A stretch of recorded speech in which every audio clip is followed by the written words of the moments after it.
തിരുവനന്തപുരം മലയൻകീഴിൽ 1.5 മാസത്തിലധികമായി ഒരു കുടുംബത്തിലെ 4 പേരെ കാണാനില്ലെന്ന് പരാതി. മലയൻകീഴ് സ്വദേശികളായ വിഷ്ണുവിനെയും ഭാര്യയെയും 2 മക്കളെയുമാണ് കാണാതായത്. പരാതി നൽകിയിട്ടും പോലീസ് ഇരുട്ടിൽ തപ്പുകയാണെന്നാണ് ബന്ധുക്കളുടെ ആക്ഷേപം. വിഷ്ണുവിന് സാമ്പത്തിക പ്രശ്നങ്ങൾ ഉണ്ടായിരുന്നതായും ഇതേ തുടർന്ന് നാടുവിട്ടതാണോ എന്നും സംശയിക്കുന്നുണ്ട്. ഫോൺ നമ്പറുകളും ബാങ്ക് അക്കൗണ്ട് വിവരങ്ങളും കേന്ദ്രീകരിച്ച് അന്വേഷിച്ചിട്ടും വിവരമൊന്നുമില്ല.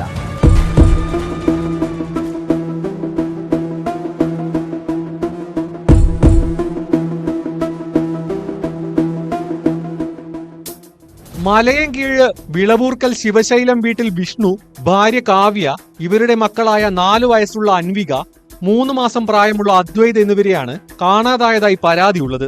നവംബർ 30 രാവിലെ 9:30യോടെയാണ് ഇവർ വീട്ടിൽ നിന്ന് പോയതെന്ന് മാതാപിതാക്കൾ പറയുന്നു. വിഷ്ണുവിന്റെ പേരിലുള്ള ടാറ്റ പഞ്ച് കാറിൽ തൈക്കാട് ആശുപത്രിയിൽ പോകുന്നു എന്ന് പറഞ്ഞാണ് വിഷ്ണുവും കാവ്യയും കുട്ടികളുമായി പോയത്.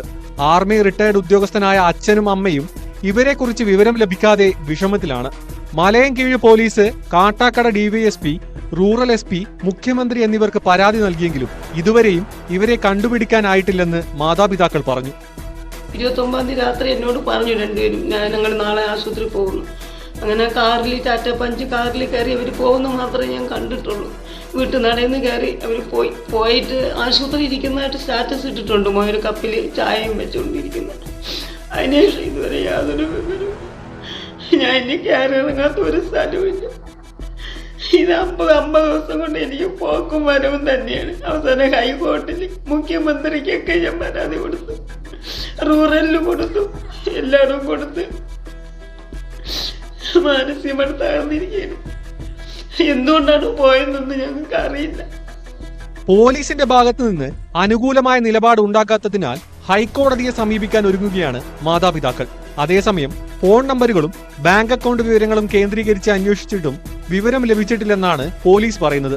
ഇവർ എന്തെങ്കിലും കാരണങ്ങളാൽ കുട്ടികളുമായി നാട്ടിൽ നിന്ന് വിട്ടുനിൽക്കുകയാണോ എന്ന് പോലീസ് സംശയിക്കുന്നു. വിഷ്ണുവിന് സാമ്പത്തിക പ്രശ്നങ്ങൾ ഉണ്ടായിരുന്നതായും സൂചനയുണ്ട്. സ്വകാര്യ ധനകാര്യ സ്ഥാപനങ്ങളിൽ ജോലി ചെയ്തിരുന്ന വിഷ്ണു പിന്നീട് ഓഹരി വിപണിയുമായി ബന്ധപ്പെട്ടും പ്രവർത്തിച്ചിരുന്നതായാണ് വിവരം.